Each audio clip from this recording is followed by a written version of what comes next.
सदस्य ज्ञानबहादुर साई 2 मिनेटभित्र आफ्नो कुरा राख्नुहोला।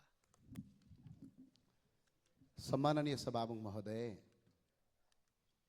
एउटै धरती एउटै आकाश, एउटै देशमा यो कस्तो त्रास, एउटै देशमा दुई किसिमको ज्ञान, कसैलाई उन्नति कसैलाई अवसान, आँखाभरि सपना तर छैन बाटो, मनमा छ आशा तर छैन सहारा, किन यो अन्याय किन यो विभेद।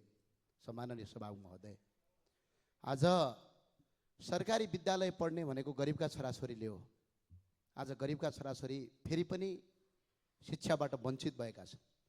चाहे युद्धको नाममा होस्, चाहे विद्यार्थी सङ्गठनको नाममा होस्, चाहे शिक्षक सङ्गठनका नाममा होस्, पटक पटक चाहिँ सरकारी स्कुल बन्द गर्ने जुन यो परम्पराले गर्दा आज गरिबका छोराछोरी पढ्न पाएका छैनन्।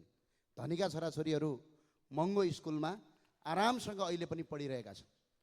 एउटै देशमा शिक्षा जुन नीति नै बन्यो, यसले चाहिँ देशलाई सही बाटोमा अगाडि बढाएन। हामीले नेपालको संविधान 2072 लेख्यौँ, त्यसको धारा 31 मा हामीले धारा 31 मा शिक्षा सम्बन्धी हक लेख्यौँ, सबै नागरिकलाई पढ्न पाउने, विद्यालय जान पाउने भन्यौँ, तर आज वञ्चित भएका छन्।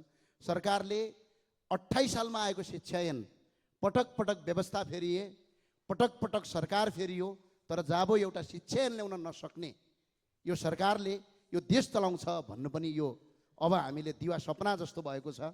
त्यो भएको हुनाले सम्माननीय सभामुख महोदय, सरकारले यो हल गरोस् र जसरी विद्यालयमा आज जसरी पार्टीका शिक्षकहरू, पार्टीका विद्यार्थीहरू, पार्टीका तपाईँको कर्मचारीहरू, पार्टीका स्वास्थ्य कर्मीहरू, यो सबै भातृ सङ्गठनहरू यो खारेजै गर्न पर्छ, किनभने सरकारी कर्मचारीले राजनीति गर्ने होइन। त्यो नगर्दासम्म नेपालमा शिक्षा अगाडि बढ्न सक्दैन।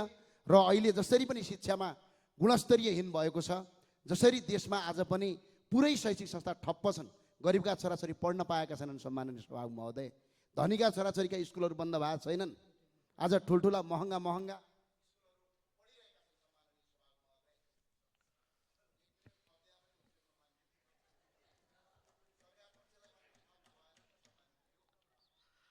समय निर्धारण गरिएको सिद्धिएको छ। बसु मान्यज्यू, कुरा आइसकेकै छ।